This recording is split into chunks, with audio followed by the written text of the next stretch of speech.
Alright guys, welcome back to the Mets office. We're going to continue looking at fitness components because I've had a lot of questions coming out from that. Hopefully you've already watched earlier in the week. We've done aerobic power and aerobic capacity, and then our second video on muscular strength, muscular power and muscular endurance.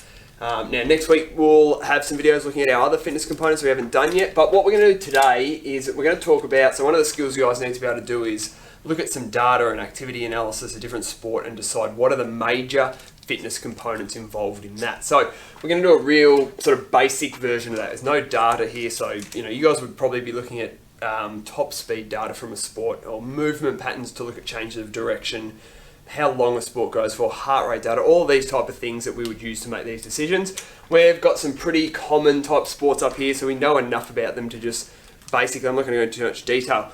Just what we've got over here is 11 of our fitness components. So again, some of these we've covered, some of these we haven't. We will do that next week. But what I want to sort of get across is that for most sports, maybe for every sport, we're going to make a case that we need a combination of most, if not all, of these fitness components, right? So my point is that in order to ride a bike, you need to have a certain amount of flexibility, right? You need to be able to complete the movement. In order to throw a ball, you need to have a certain amount of shoulder flexibility to complete that movement.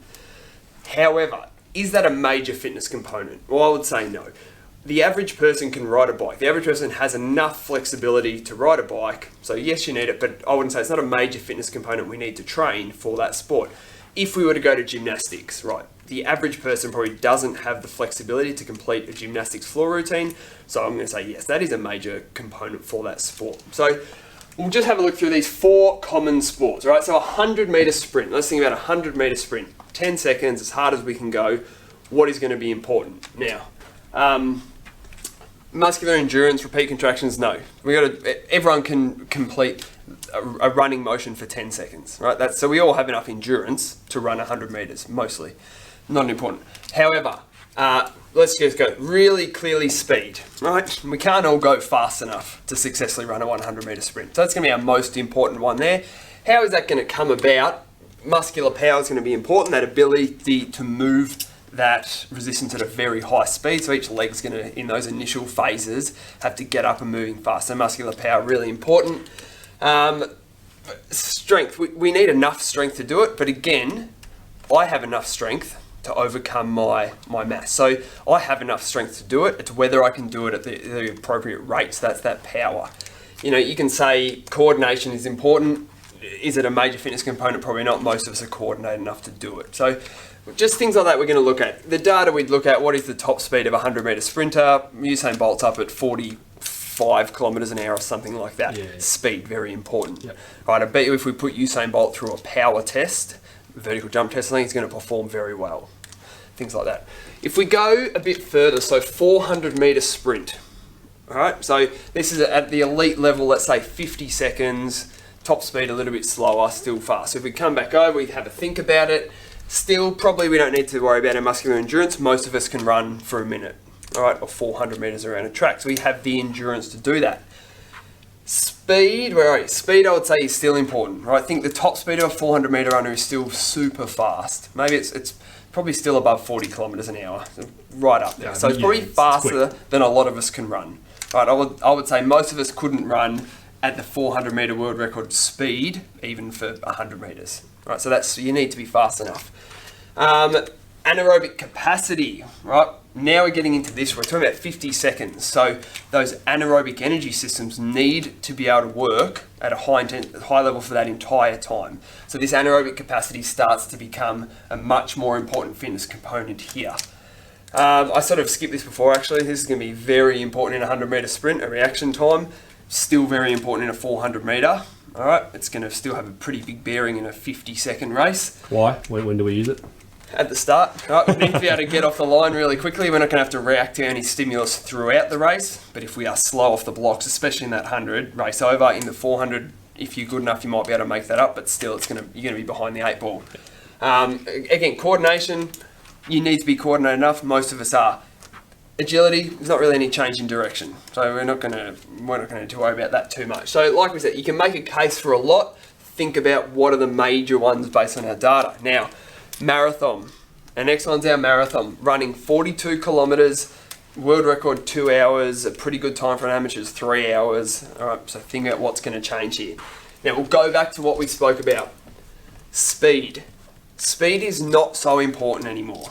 Now, most of us, I would say, can run at marathon world record pace, right? Which is about 20 kilometres an hour. Most of us couldn't sustain it for very long, but most of us can do it. So we say, oh, tick, we've got enough speed to do it. That's okay. So not a major fitness component here. Reaction time. Whatever, 2 hours, 3 hours, if you lose an extra second because your reaction was really bad, probably doesn't matter at all. Just like we spoke about coordination, flexibility, we do need these things, but we've all got, most of us have them at a good enough level, so they're not a major fitness component. Where we're looking here, aerobic power, right? Aerobic energy system, 2 hours. What is the maximum rate of energy we can produce using aerobic respiration? That is going to be a major fitness component for running a marathon. Really important. The other big one's going to be this muscular endurance, local muscular endurance. Repeat contractions for 2 hours with the same muscle groups. So we need to be able to do that. Can most of us complete a running action for 2 hours or 3 hours? Some of you might be able to, a lot of us probably can't. Right, we need to think about those things. At least not without fatiguing and reducing our force output. Fatigue, we slow down, maybe we go to a real slow jog or a walk, so we're not going to be successful. Major fitness component to think about. All right, last one. We'll change it up a bit here. Rugby League. All right, let's think about Rugby League. We're going to have when we get to these team sports, we're going to be a real range of things going on here. Now, this is where data is going to be something that you're really going to want to look at. Types of data. If we watch a game of Rugby League, it goes for 80 minutes of play time. All right, you might do a skill frequency chart. How many tackles does a player make? How many throws do they do? Right. Repeat contraction in this way. When we kicking or throwing over distance, that's going to be a power type contraction. We need to move that ball really quickly. So you can probably make a case for, in this case, a huge number of these based on the data you are given. All right, you might get given top speed of a rugby player, which is pretty good. All right. It's going to be probably faster than a lot of us can run if we're not trained in that way. So, yeah, sure. So if the top speed that we see in a maybe I don't know the positions of a rugby, but someone running for a try, top speed would be really quick, maybe quicker than a lot of us can do. Therefore, I'd say it's a major fitness component to be successful. Strength. If we watch a scrum or something, and these guys are, that's one max effort. We don't have to throw them away, but we need to hold them up with all our strength. Most of us can't do that. Most of us couldn't do that to a successful level. I know that I would be on the ground really quick. I don't have the strength to do it. So there's a case for there. It's a 2-hour event. With the data, you spend a lot of time walking. If you do a walk, rest, jog, sprint table through time motion or something, a work to rest ratio, you probably spend a lot of time at sub-max intensities. So we don't typically think of rugby players being aerobic beasts, but they're going to need a certain amount to recover from repeat sprints. We need to be good with our oxygen to do that. Anaerobic capacity, I said that word, repeat sprints. Anytime we're saying repeat sprints, again, data, do we see if we have heart rate data, do we see that athlete going above that 85% of max heart rate, that typical lip number many times getting into that anaerobic work zone? Then we can make a case there.